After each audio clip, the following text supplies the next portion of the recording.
सभी यात्रियों से निवेदन है अपने स्थान पर बैठे रहे, कुर्सी की बेनी बांधे रखे। Hello guys, welcome to Phuket. तो हम पहुंच चुके हैं फुकेट और सबसे फर्स्ट स्टेप यहाँ लैंड करने के बाद होता है इमिग्रेशन फॉर्म। तो ये जितने भी लोग हैं ये सब इमिग्रेशन फॉर्म फिल कर रहे हैं। तो इमिग्रेशन फॉर्म फिल करने के लिए एक फ़ोटो भी चाहिए होती है और सबसे पहले हमें यहाँ मिलता है एक्सचेंज बूथ। लाइक किसी को कोई करेंसी एक्सचेंज करनी हो तो कर सकते हैं। और उसके बाद सामने वहाँ फ़ोटो सर्विसेज भी है। लाइक किसके पास फ़ोटो नहीं है तो वहाँ से ऑन द स्पॉट प्रिंट करा सकते हैं। तो ये सभी लोग कर रहे हैं फॉर्म फिल। तो फॉर्म फिल करने के बाद हमें पे करना होगा वीज़ा फ़ीस और वीज़ा फ़ीस के बाद हम निकलेंगे एयरपोर्ट से बाहर।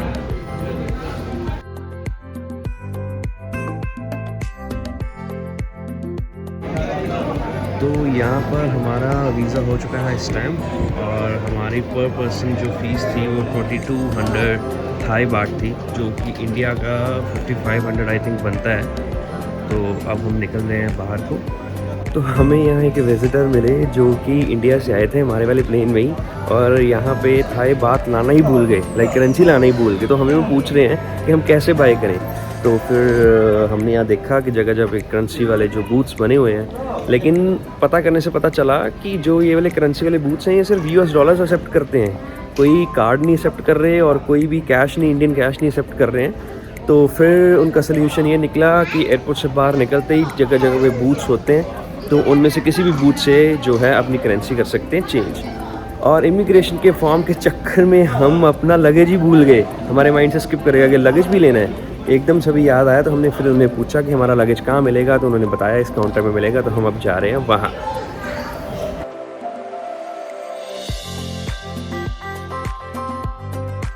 तो गाइस हम आ चुके हैं एयरपोर्ट के बाहर और यहाँ सभी लोगों के जो वेट हो रही है, लाइक जिनकी भी प्री बुक टैक्सेस होती हैं। तो लेट्स सी हमारा कहाँ नाम मिलता है, कहाँ मिलता है, कहाँ मिलता है। है वी गो, ये हमारा नाम। तो इसके बाद हम जाएंगे अपने होटल। सो ये आ गई हमारी टैक्सी जिसका हम कर रहे थे वेट। तो अभी हम जाएंगे पटांग।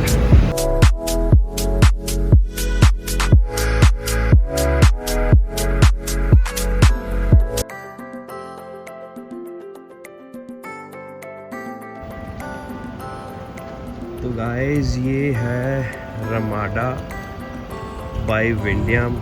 इसके जो मेन यहाँ बोर्डिंग है इस पे लिखा हुआ है रमाडा फुकेट दीवाना। ये और रमाडा बाय विंडियम में एक ही नाम है, मतलब एक ही होटल है, आप इसमें कंफ्यूज मत होना। तो हम आ चुके हैं अपने रूम में और ये है हमारा रूम। वेरी क्लीन, बहुत ही अच्छा डिसेंट सा। और ये है इसका बेड और ये है छोटा सा सिटिंग एरिया और ये है विद बालकनी और पूल व्यू।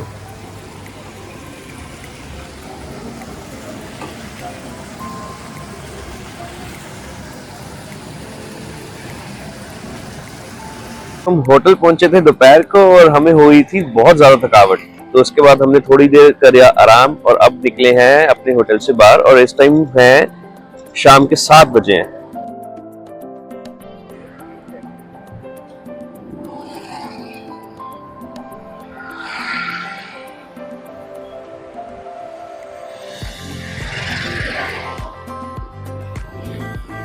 तो ये हमने लिया है फ्रूट जार,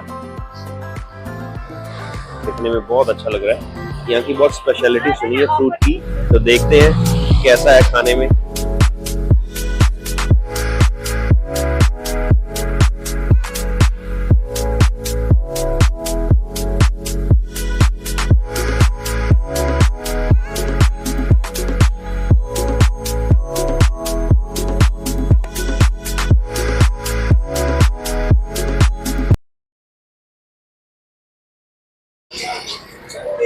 तो यहाँ पर रोड पर ही देखो हर तरह की ड्रिंक्स अवेलेबल है।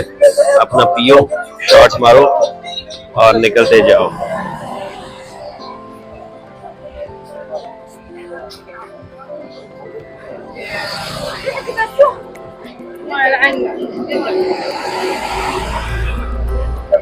Boxing Stadium, Diamond Road. Thursday night. You see what side, you see style.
तो आज ही हमारी फ़्लाइट लैंड हुई थी। तो आज था वैसे थोड़ा सा डे टायरिंग, लेकिन फिर भी हम 1-1.5 घंटा आराम करके शाम को 7 बजे के करीब निकले अपने रूम से।